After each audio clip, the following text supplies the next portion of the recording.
It's just another cartel. Exactly.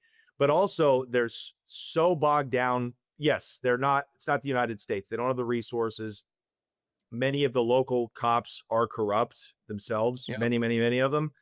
And yeah, it's Latin America. They just don't move that fast. And they're just so bogged down with cases that if you're not staring into a camera, the odds of you getting away with it, I mean it. Like, go look the stats up.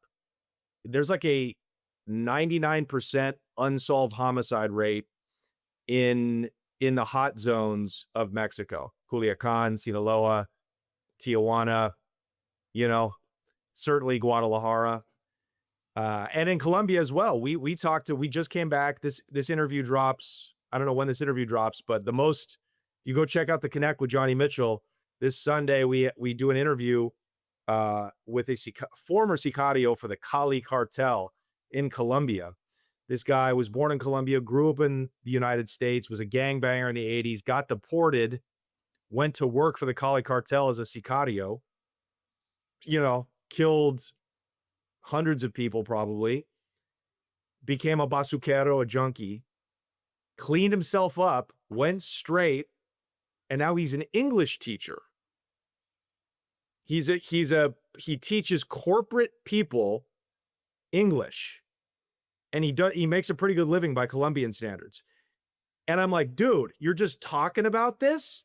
Like, aren't you worried about like cold cases? They're just not.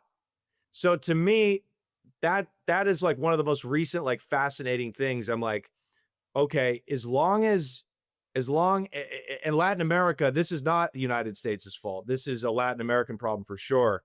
Is as long as people can basically get away with murder with impunity, organized crime won't stop, because you could take over territory and instill fear just by killing a few people. And as long as you can do that, there will always be new organized crime groups taking over. So that's one of the really craziest things that I found, They were ghosts. Who are these guys? I've never heard this before. Right behind me, we have armed police. They're ready for sort of riot patrol. I'm Sean Ryan, and I'm hosting the new Ironclad original, Target Intelligence PSYOP. We're not framing history correctly.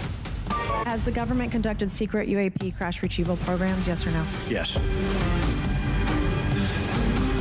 It's an Ironclad original. An Ironclad original. An Ironclad original. Ironclad original. An Ironclad original. An Ironclad original. So it just stemmed another question for me.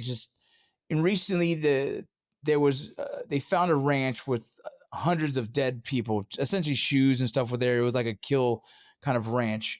I believe it was identified that the CJNG was kind of the owners of this ranch.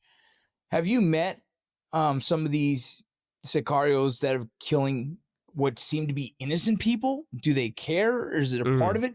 Because in that story, they were trying to hire people to work for the cartel, and when they would deny working for them, or they would say they wouldn't work for them, then they'd kill them. And then they do things. Yeah.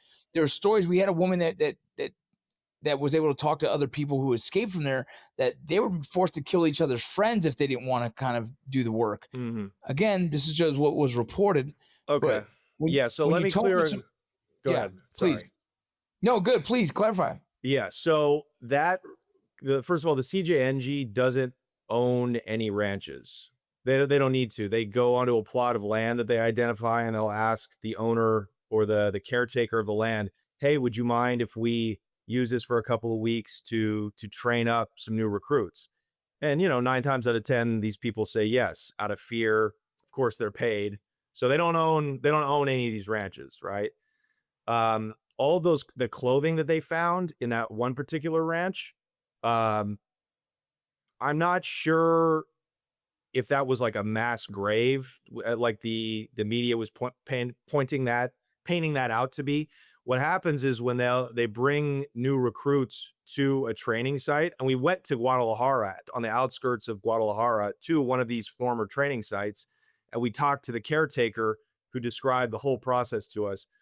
These kids are not forcibly recruited. They are with the guerrillas in Colombia, but not in Mexico. They don't need to. They recruit them on TikTok.